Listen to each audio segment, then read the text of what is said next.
आज मैं रुद्र प्रताप सिंह कक्षा 11वीं की ओर से आज का सुविचार प्रस्तुत करने जा रहा हूं, जो कि इस प्रकार है।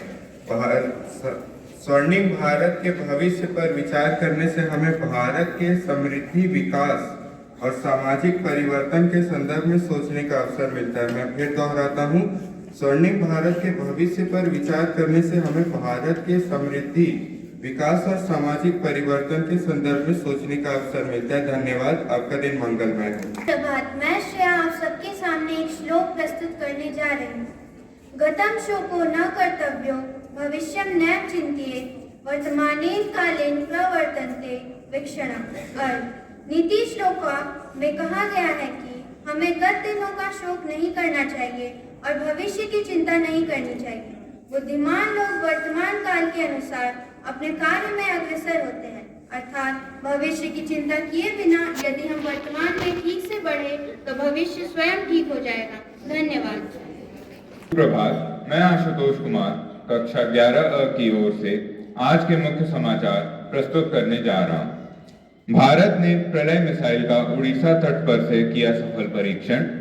भारतीय सेना 3-4 साल में चीता एवं चेतक हेलीकॉप्टरों को चरणबद्ध रूप से हटाना आरंभ कर देगी। नागरिक उड्डयन मानदंडों के उल्लंघन के लिए डीजीसीए ने एयर इंडिया को कारण बताने के लिए नोटिस भेजा। इजराइल ने गाजा को 2 भागों में विभाजित किया तो ईरान ने भारत से युद्ध रुकवाने के लिए लगाई गुहार। ऑस्ट्रेलिया ने कई वर्षों बाद चीन से मिलाए हाथ। क्वाड देशों में चिंता का माहौल। तुर्की में अमेरिका के सैन्य अड्डे पर आम नागरिकों ने चढ़ाव करने का प्रयास किया। 1998 के बाद पहली बार चीन का एफडीआई प्रवाह नेगेटिव में हो गया। सुप्रभात। आज मैं प्रसून चौबे कक्षा 11 की ओर से आज के खेल समाचार प्रस्तुत करने जा रहा हूँ। अफगानिस्तान के खिलाफ ग्लेन मैक्सवेल ने वानखेड़े स्टेडियम में शानदार दोहरा शतक लगाया, जिसके कारण ऑस्ट्रेलिया पहुंची सेमीफाइनल में। निकोलस जैक्सन के हैट्रिक से चेल्सी ने 9 सदस्यीय टोटेनहम को 4-1 से हराया। यूएई 15 नवंबर से अरब जूडो चैंपियनशिप की मेजबानी करेगा। FIH hockey Olympic qualifier pool की घोषणा। भारतीय महिला टीम रांची में प्रतिस्पर्धा करेगी। आईसीसी वनडे वर्ल्ड कप 2023 का 40वां मैच गत विजेता इंग्लैंड तथा नीदरलैंड के बीच आज पुणे के महाराष्ट्र क्रिकेट एसोसिएशन स्टेडियम में खेला जाएगा। धन्यवाद। आपका दिन मंगल।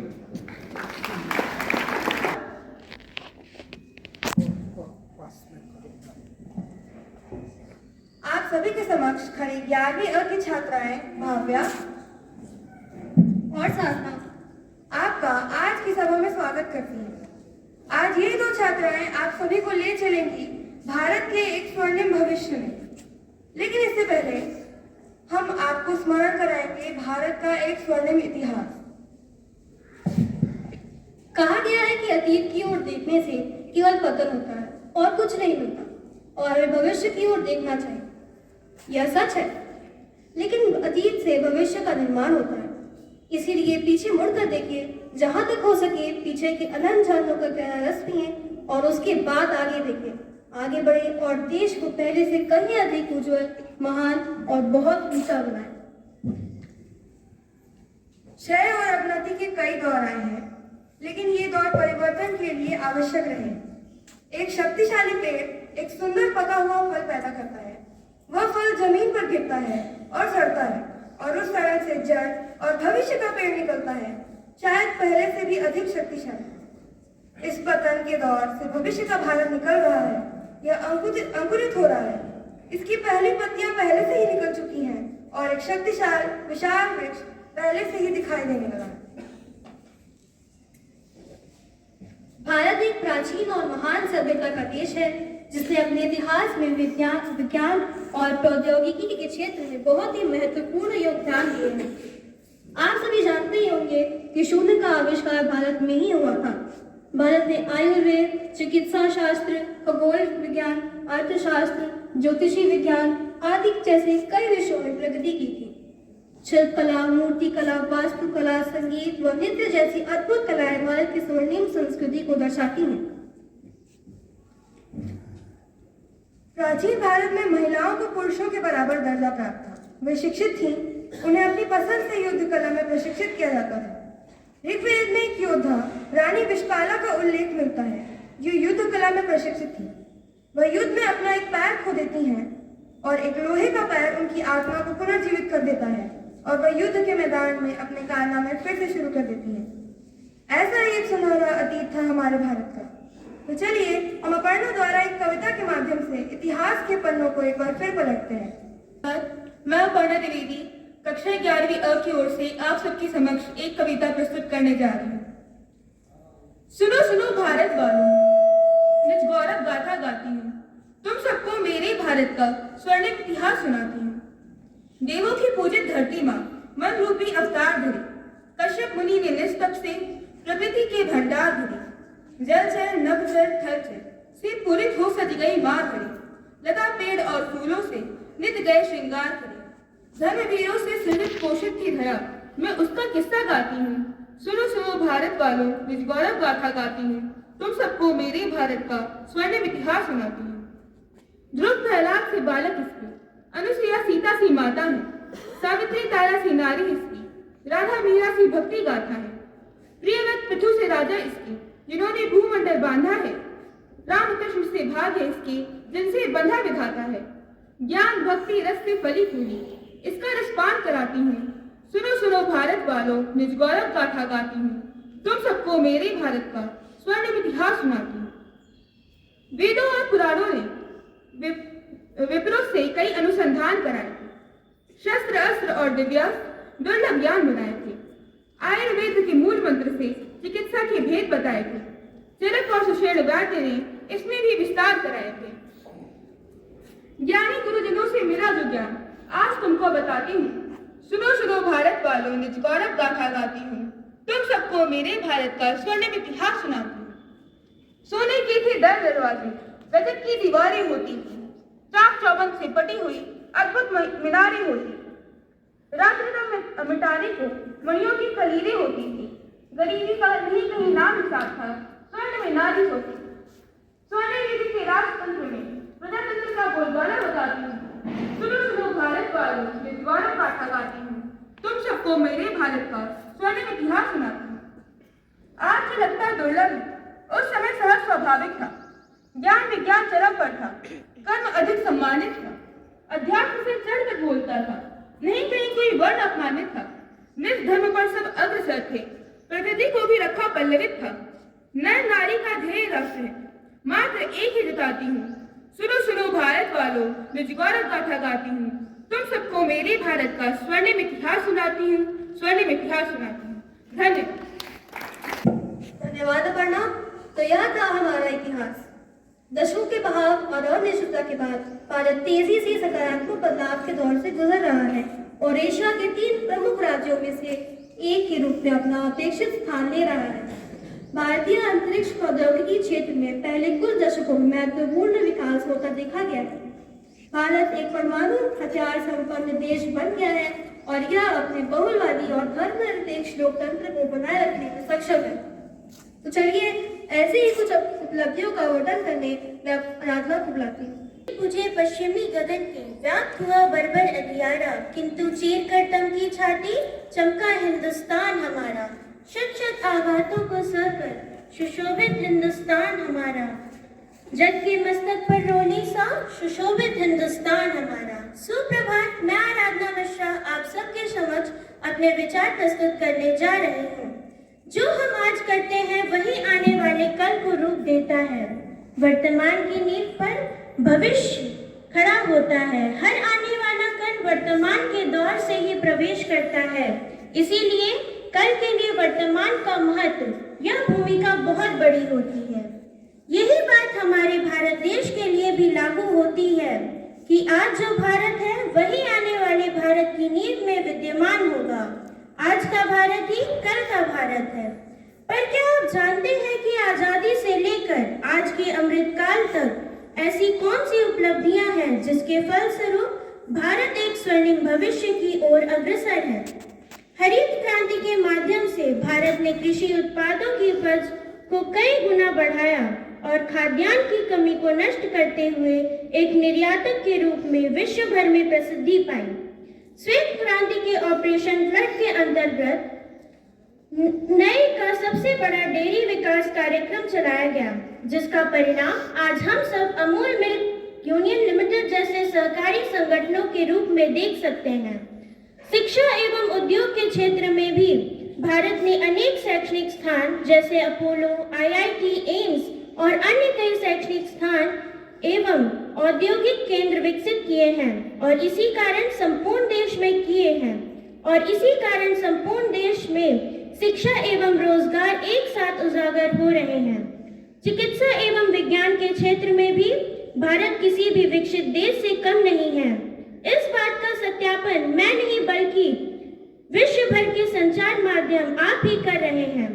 कोरोना महामारी के दौरान भी आत्मनिर्भरता के साथ भारत में विकसित वैक्सीन को प्रत्येक नागरिक तक पहुंचाने का कार्य संपन्न किया एवं वैक्सीन सरकार के द्वारा अन्य देशों को भी स्वास्थ्य सुरक्षा का भागीदार बनाया।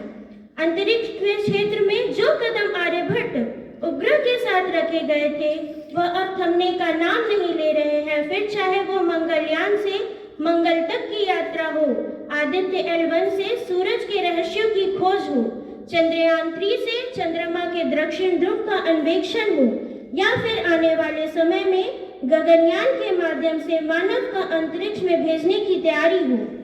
भारत आज इन सब क्षेत्रों में कई देशों को पीछे छोड़ चुका है। भारतीय अर्थव्यवस्था विश्व भर में 5वें स्थान पर है और इसका एक सबसे बड़ा कारण हमसे बेहतर और कौन जान सकता है। जहां पहले लेन देन के माध्यम केवल बैंक और पोस्ट ऑफिस के मनी ऑर्डर थे, वहीं अब हमारे और आपके स्मार्टफोन में UPI के माध्यम से तुरंत हो जाते हैं। डिजिटल इंडिया के माध्यम से भारत ने जो प्रगति पाई है वो अविश्वसनीय है और आज के परिवेश में इंटरनेट के माध्यम से क्या कुछ संभव नहीं है। शिक्षा, चिकित्सा, रोजगार, व्यवसाय, लेन देन या फिर किसी भी समस्या का समाधान सब आपके स्मार्टफोन पर सेकंडों में उपलब्ध है। इन सब के अतिरिक्त निजीकरण, न्याय, राष्ट्र रक्षा, महिला सशक्तिकरण, Bharatmala, startup India, skill India एवं वैश्विक संगठनों के नेतृत्व के माध्यम से भारत आज स्वर्णिम भविष्य की ओर अग्रसर है। पर अब सवाल यह उठता है कि हम आगे और क्या कर सकते हैं, कैसे हम भारत को स्वर्णिम भविष्य की ओर ले जा सकते हैं। मेरे अनुसार इसका केवल यही उपाय है कि हमें भारत की नींव को सुदृढ़ बनाना होगा। भारतीय सभ्यता एवं संस्कृति का सहारा लेते हुए हमें भविष्य की इमारत को सजाना होगा।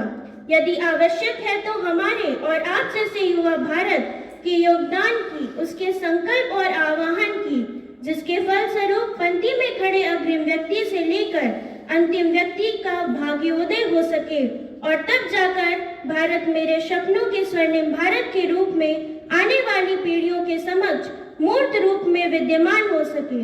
इसके लिए हम सभी को संकल्प लेना होगा, यह कसम खानी होगी कि खून से सींचेंगे बरगो बाग तेरे ए वतन, हम बनेंगे खादिमों के दिलदार तेरे ए वतन। लूट सकता है बहारे मस्ती गुलजार कौन, हम अभी जिंदा हैं, हो सकता है फिर हकदार कौन, हो सकता है फिर हकदार कौन। धन्यवाद।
महसूस खुद को मैंने किया जब तो न छुआ, देवा देवा देवा देवा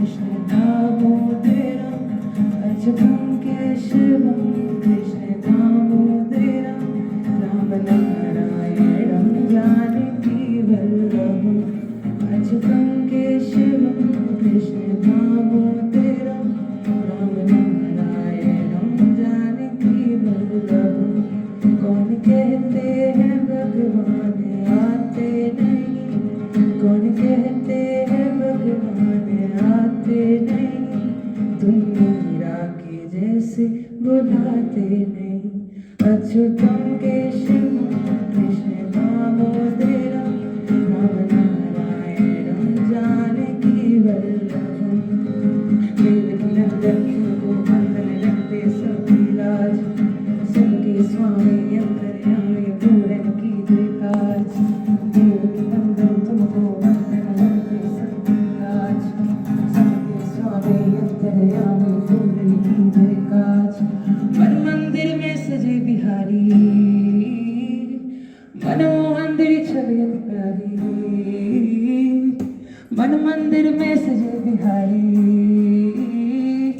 मनमोहन दिल छवि प्यारी।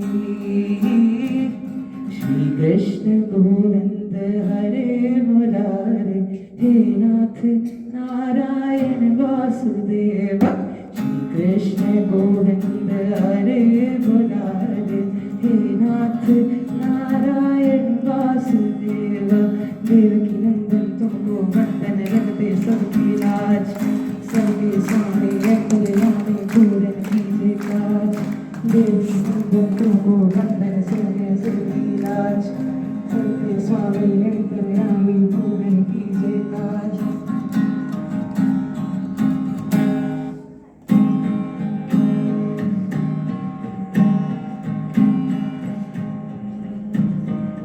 मुस्कान अंदरों पर लिए, मुस्कान अंदरों पर लिए।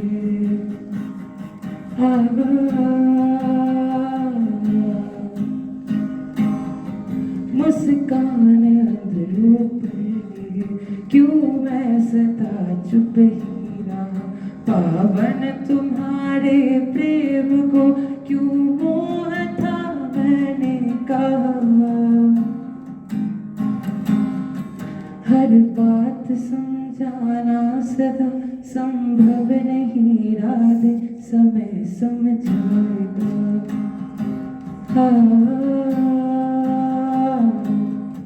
हर बात समझाना सदा संभव नहीं राधे, समय समझाएगा।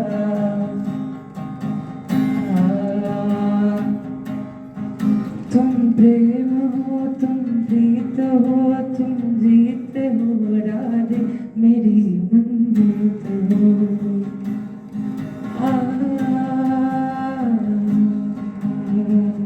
Thank you.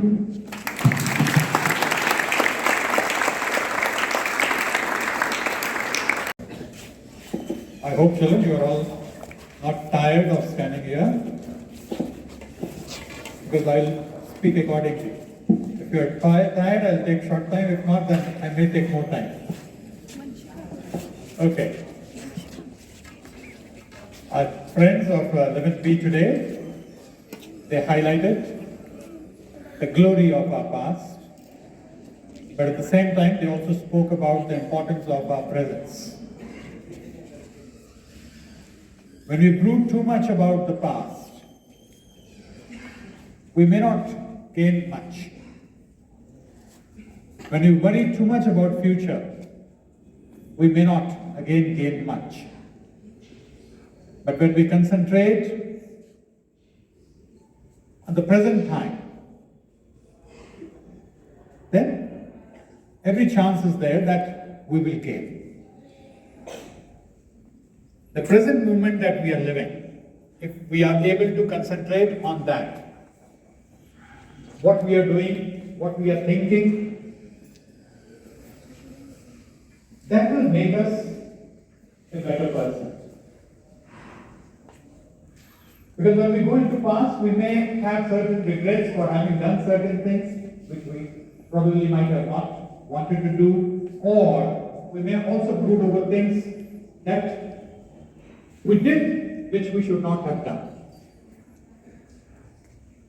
And when we start worrying about future unnecessarily, we may worry that maybe this will happen, that will happen, and then we are losing on what we can do in the present moment.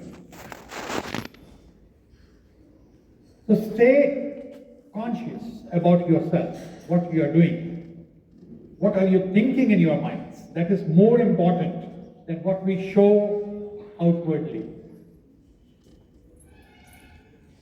Mind that we are blessed with, the intelligence, the conscience, is a great power that we have.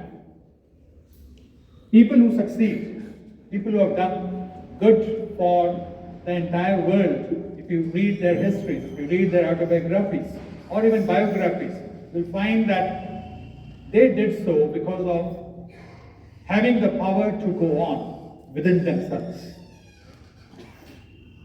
When the entire world kept on telling them that they are not capable, but they kept on telling themselves, no, we are.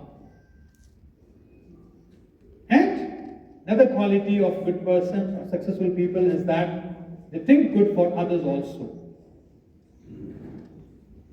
So these are the little secrets with which you should learn and grow. When we look around the nature teaches us so many things. Water flows towards which direction? Lower level or higher level? Yes, children? Lower level. That is water's nature. It flows from a higher level to lower level.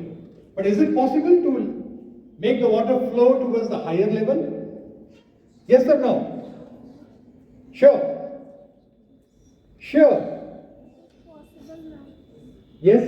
by artificial water fountain. Okay. How does the fountain work? From Lower level to higher level. So what do we put into that fountain? That water rises up. Yes? Motor. What does the motor do? What is the motor doing? Pumping. How does the pump function? What happens to it? There is it? I want to hear that word. Pressure. Okay? When we put pressure, we can turn the water direction. Normally it flows from higher level to lower level. But when we have to rise the water, as you say, we put some artificial means like the fountain you gave example, Vaishnavi. And in the fountain, what do? We put motors, water pumps, which sends the water to a higher level. Today we are all living in high-rise buildings. We all have water tanks on our terraces. So how does water go into that? It is going up through pressure. So similarly, if you will try to learn a lesson from the simple nature, we can let our lives go if we become complacent, lazy, lethargic, and don't work hard, it will flow. It will flow towards, it will go towards a lower level. It will not help us to rise. Each class that you are facing, you are learning new things. Yes, you have risen from nursery class to these higher classes. And each class adds certain pressures. The ones who use this pressure means what? It's hard work. Okay, in our lives, if we put in hard work and work sincerely, honestly, thinking good for ourselves and for others also, what will happen? We will surely rise. So if you want to rise up, remember there will be pressures in our lives. So utilize the present moment, think good for yourself, think what you are thinking, and let your thoughts not go in the wrong directions, because mind is like a monkey, it will keep jumping from here and there. So the controlling power is also there with you. The ones who learn to control their minds, they are successful. The ones who are able to take on the hardships, they succeed. Nice to know. We felicitated few of your friends for doing well in their sports fields. They recognize themselves that they are good in certain areas and opportunities have come their way. Similarly, others also show their talent through rangolis. Yesterday rangolis were laid down in the school. Beautiful rangolis. Thank you, children. Those of you who came forward and participated. And other areas also we are seeing that children are going for taking part in football tournaments, inter-DPS. They went to Meerut, they went to Aligarh, and they went to Bhopal. Shortly, you will be going for some excursion trip also. How many of you have given your names for excursion trip? Raise your hands. For the Kolkata trip? Okay, so many of you are going. Right. So, all these opportunities are there for you to learn, grow, and stay alert, stay good, stay healthy. This is what we and your parents desire from you. So thank you very much.